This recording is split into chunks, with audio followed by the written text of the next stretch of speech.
Hi armies, எல்லாரும் எப்படி இருக்கீங்க? நான் உங்கள் கோபிகா.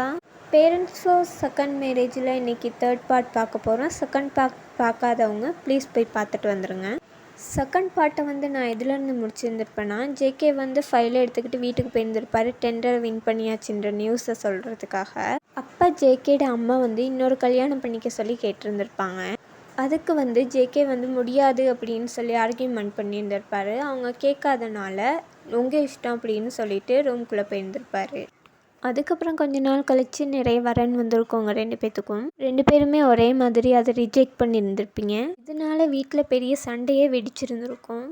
அந்த சண்டையில் மனசு நொந்த வயண்ட அம்மாவும் அப்படியே அங்கிட்டு கட் பண்ணால் ஜேகேட அம்மாவும் வீட்டிலேருந்து நேராக கிளம்பி கோயிலுக்கு வந்திருப்பாங்க. கோயிலுக்கு வந்த ரெண்டு பேரும் ஒரே மாதிரி வேண்டுதலை வைக்கிறாங்க. வேண்டிட்டு கண்ணை திறக்கிற நேரம் ரெண்டு பேரும் ஷாக்கிங்காக பார்த்துக்கிறாங்க. அவங்க யாருன்றதை நான் முதல்ல சொல்லியிருந்திருப்பேன், ஃப்ரெண்ட்ஸ்னு சொல்லி.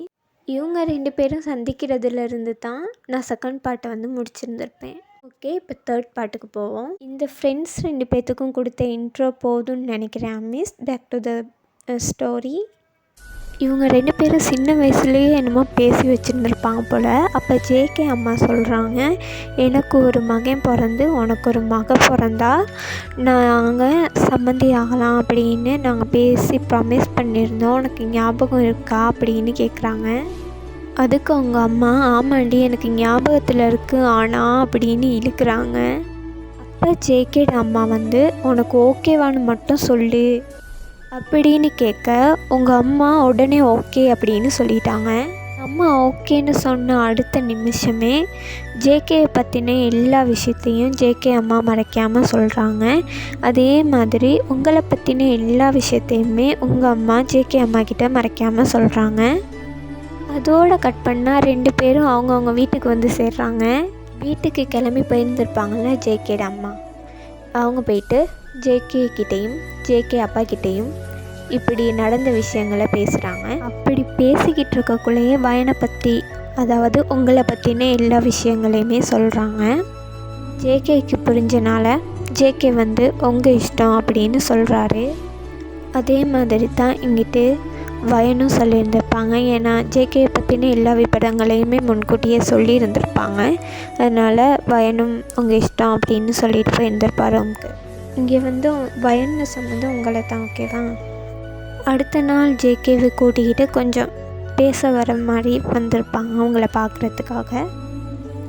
நீங்களும் அந்த மனுஷனை ஆசையாக பார்க்கலான்னு போனால் அந்த மனுஷன் சம்மந்தமே இல்லாத மாதிரி மூஞ்சி வச்சுருந்துருப்பார். அதுக்கப்புறம் அங்கே சில ப்ரொசீஜர்ஸ் எல்லாம் இருந்திருக்கும். அதெல்லாம் முடித்ததும் உங்களை கொண்டு போய் ரூமில் விட்டுருந்துருப்பாங்க. அதுக்கப்புறம் என்ன, நல்ல நாள் பார்த்து நிச்சயதார்த்தம் பண்ணி கொஞ்ச நாளைக்கு அப்புறம் மேரேஜையும் பண்ணி வச்சுருந்துருப்பாங்க. அதுக்கப்புறம் கல்யாணம்லாம் பண்ணி முடித்து வீட்டுக்கு வர்றவங்களுக்கு சடங்கு சம்பிரதாயங்கள்லாம் பண்ணி கூட்டிகிட்டு போய் ஜேகே வீட்டில் கொண்டு போய் விட்டுருந்துருப்பாங்க. ஃபர்ஸ்ட் நைட்டுக்கான ஏற்பாடு ஜேகே வீட்டில் நடக்குது. அதில் தான் நீங்கள் கண்டுபிடிக்கிறீங்க ஜேகே உங்களை விருப்பமே இல்லாமல் தான் கல்யாணம் பண்ணியிருக்காரு அப்படின்றத.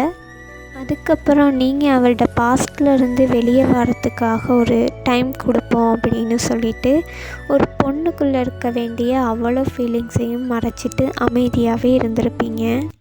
இதிலேருந்து தேர்ட் பார்ட் முடியுதுன்னா ஃபோர்த் பார்ட்டில் மீதியை பார்க்கலாம்.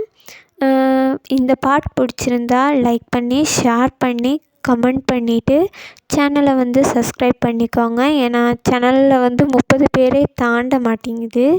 இது நான் ஒரு ஒர்க்காக தான் பண்ணிக்கிட்டு இருக்கேன். ப்ளீஸ் கொஞ்சம் சப்போர்ட் பண்ணுங்கள், ஓகேவா?